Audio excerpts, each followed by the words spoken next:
Sikhism is one of the great world religions.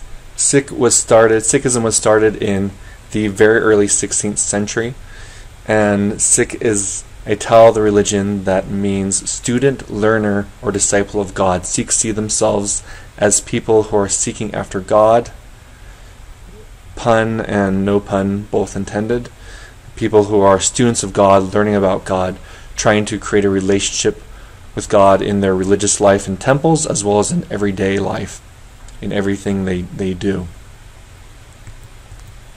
Sikhism was born in northwest India, primarily in the region called the Punjab region in north and a little bit west in India in the early 1500s.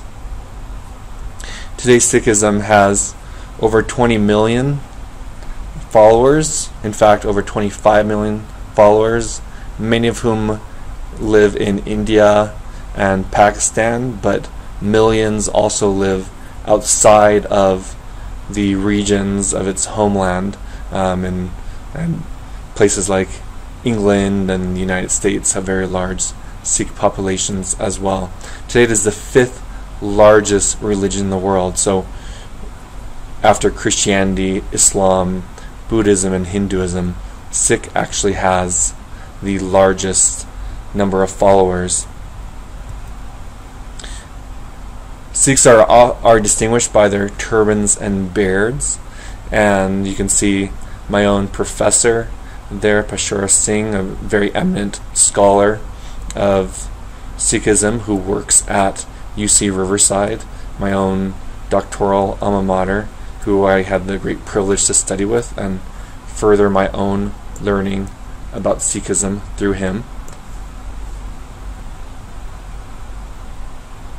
I was first introduced to the religion of Sikhism through a friend in middle school science class, who we shared many conversations about our own respective religions and were surprised and happy to find we had many similarities in our own religious beliefs, even though we followed different religions. And then I got to systematize my understanding of Sikhism quite a bit more years later in my doctoral program at UC Riverside, getting to study further about Sikhism through my professor as well as through conversations with fellow doctoral students who are doing very interesting doctoral research upon this religion.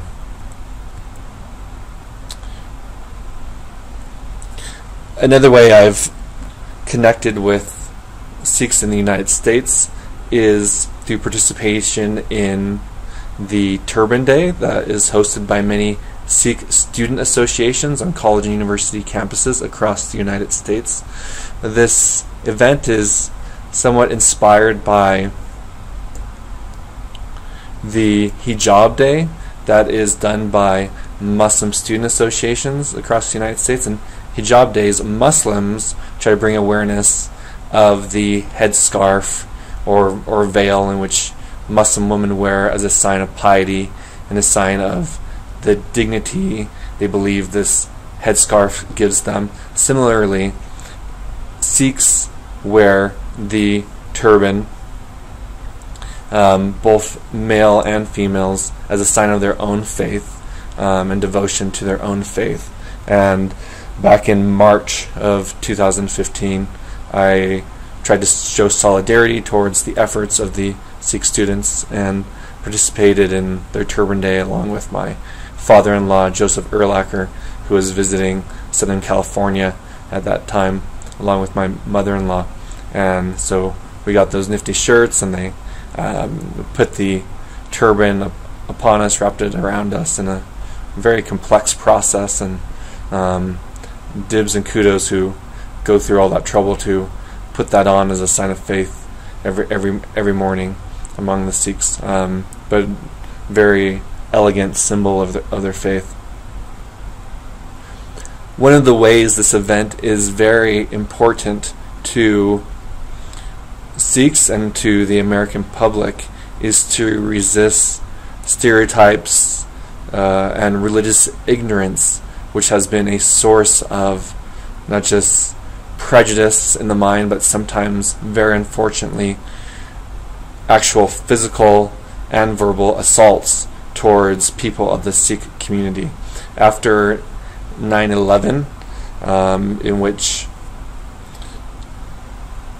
the deaths of thousands of Americans as well as some foreigners in the World Trade Center and the other spots that were hit, it was identified not just as a terrorist group that organized these attacks, but a terrorist group connected to the second largest religious faith in the world, the faith of Islam. And Sikhs wearing a turban, often having beards, were being confused with Muslims. Not just Muslims were attacked in the aftermath of 9/11 by angry Americans, but Sikhs as well. In fact, just as many Sikhs as Muslims in this time, and Sikhs continue to be attacked by people with religious ignorance and prejudice, such as this article posted in the Washington Post that was just very recently in September of 2015. A man who shouted, "Terrorists, go back to your country," and assaulted this Sikh man, as you can see from these bruises in this hospital picture, beat up very badly. "Terrorists, Bin Laden, go back to your country," came the shots from the other car. Inderjit Singh Mukher, a father of two on his way to the grocery store in his Chicago suburb, pulled over when the vehicle behind kept tailgating him, according to the Sikh coalition. The 53-year-old Sikh man, who wears a beard and turban, expected the person in the other car would just drive past. Instead, the coalition says, the other driver got out and stormed towards him, reaching into Mukher's car and repeatedly punching him in the face. Mukher lost consciousness and had to be taken into the hospital, where he received treatment for a fractured cheekbone, bruising and blood loss, and 6 stitches for the lacerations on his face.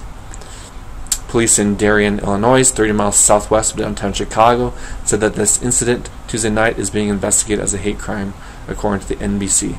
The alleged assailant is in police custody. So this Mr.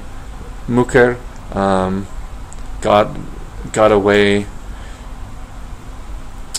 relatively safely compared to the dozens of Sikh men who have not just been attacked but have been killed in religiously driven hatred and religious ignorance. So this is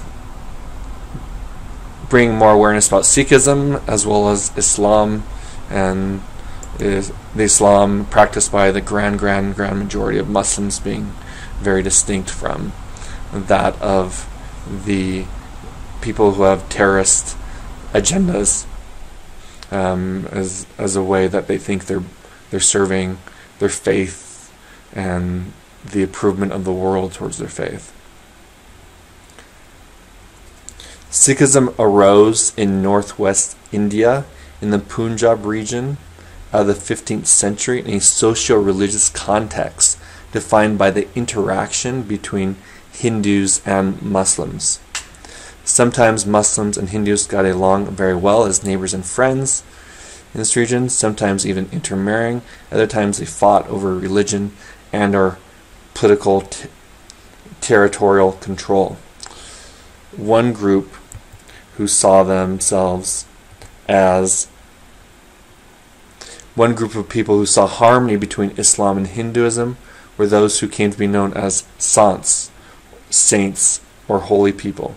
These people saw close links and similarities between mystical forms of Hinduism, which one strives to realize the oneness of the soul and the ultimate, that is, Atman equals Brahman, through meditation or through active devotion and praise of God in the Bhakti forms of Hinduism.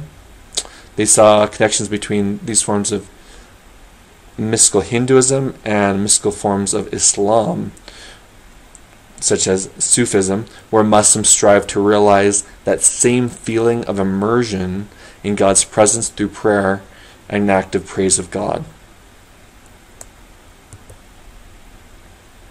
One of these sants, some of whose poems later